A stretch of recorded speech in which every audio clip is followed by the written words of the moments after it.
gold and silver both have retraced a bit on the upside, and though gold has held it to the levels, however silver has again retraced back to the $20 level. That's a stronger support there.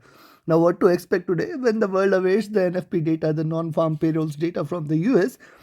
Definitely it is going to be a volatile day. So which position you should take today in order to profit, we will see with the help of charts and indicators. Do not forget to like, share, subscribe and comment. Do not forget to press the bell icon. First we'll look into gold, followed with silver, and yes, pressing the bell icon will keep you updated with the next analysis which is going to get released precisely 10 hours from now. Do watch that also. Let's start.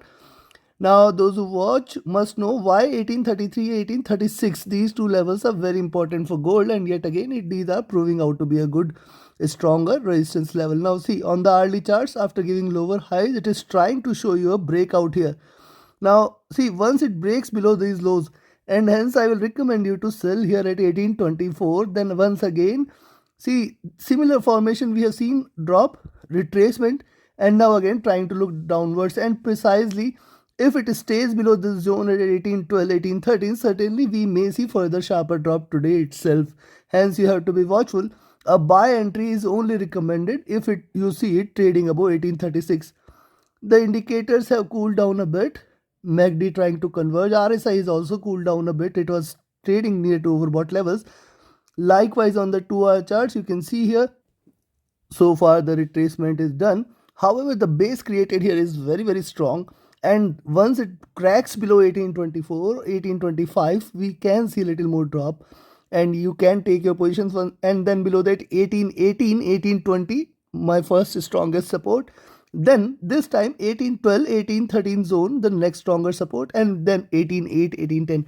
Now see, I have told you several times in past, 18.10, 18.8 it has to break, and then you know the next strongest support is far below at 1788.91. If that breaches, certainly more bearishness will prevail in gold. And stochastic here is looking down, the MACD trying to converge here. RSI is also comfortable. Likewise on the 3-hour charts, lower highs trying to break here. First red candle, I'll wait for the second red candle. This might bring a little slide there. And if you see the stochastic, this is overbought. The MACD, however, is in green. It is trading with little divergence here. And if you look at the 4-hour charts, on the 4-hour charts, you see one important aspect on gold here is the higher lows which we have seen, which is still indicative of a slight bullishness here, and hence you have to be cautious now of 1810 level. If it breaches below 1810, it will certainly, or it may certainly bring little more bearishness, and hence you have to be cautious of those levels. Also, if you look at MACD, this is crossed over, this is trading with dive, but it appears the peak is done, and probably there could be a little convergence here, and it can try to, because the candles are not supportive of the rise there. Right now it appears to be a dropping, it appears to be crashing here. That is what I can see. Till the time it stays below 1836, one has to remain cautious. Now likewise on the daily charts, see lower highs and lower lows. You can see this is a channel in which it was trading. It tried to come out of the channel, tried to create a second high here, failed to sustain, and yes, if it rises, you have to wait for 1860 to be breached in order to trade bullish. So if it stays above 1836, first target should be 1842, 1846, 1855, and then 1860. Till 1860, should not consider it as a reversal. This we have seen, we have touched upon this previously also. Till 1860, there could be a stronger resistance, and then you have to be watchful of this. See, on the daily charts, interestingly, stochastic has dropped a bit and now trying to reverse. So see, this is one point where I am having a little concern that the drop might little restrictive, because it is already near to the bottom. And if you look at the formation there, see, this is an expanding triangle on MACD, and possibly it has to breach on the downside in order to trade bearish. Right now these chances are fairly I think even if it breaks 1788, 1791, certainly going to hold a very good role. Now right now if you look at higher lows, higher highs, and that is why 18.8, 18.10 is going to play a very important role. MACD on the daily charts is trading green. It has crossed over after a little while. It is still in the green side. It is, though it is below zero, but it's still trying to trade bullish, and the RSI is comfortable. Considering this for the day, buy at 1836 and sell at 1825. For this $10 or $11, do not take any trade in gold.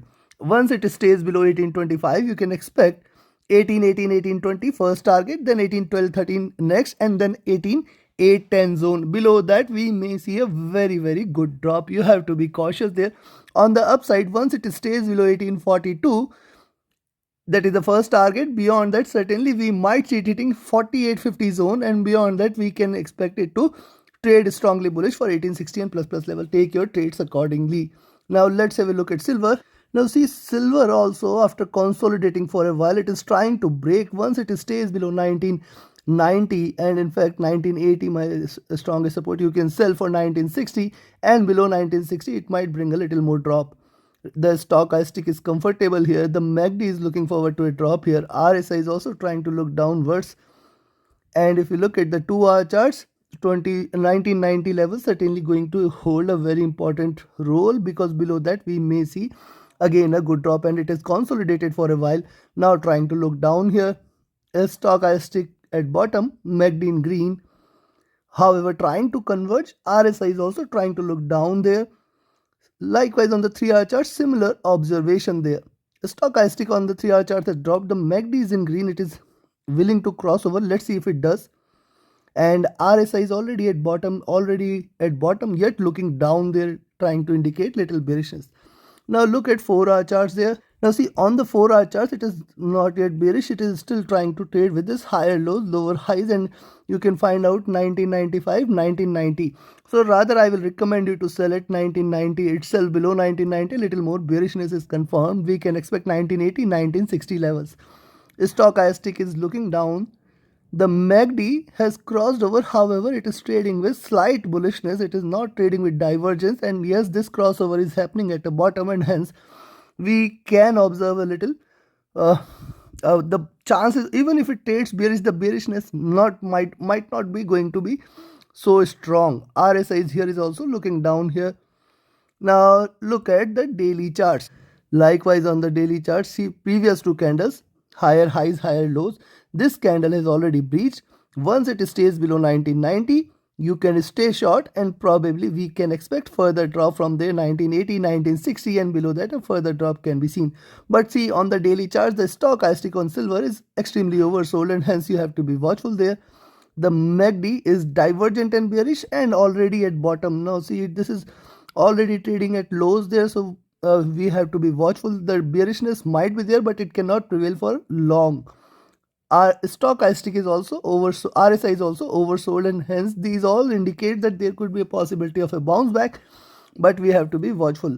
Hence, sell today at 1990, buy at 2010. Yes, if you buy at 2010, again expect 2020, 2040, and then beyond that we may see a very good rise for 2060, $21, and beyond that 2150, $22. But it is going to happen today or in near future, that needs to be seen. For the day, stay long about 2010 till 2060 levels. You have to trail your stop losses. Take your trades accordingly. Have a great profitable trading day. Thank you.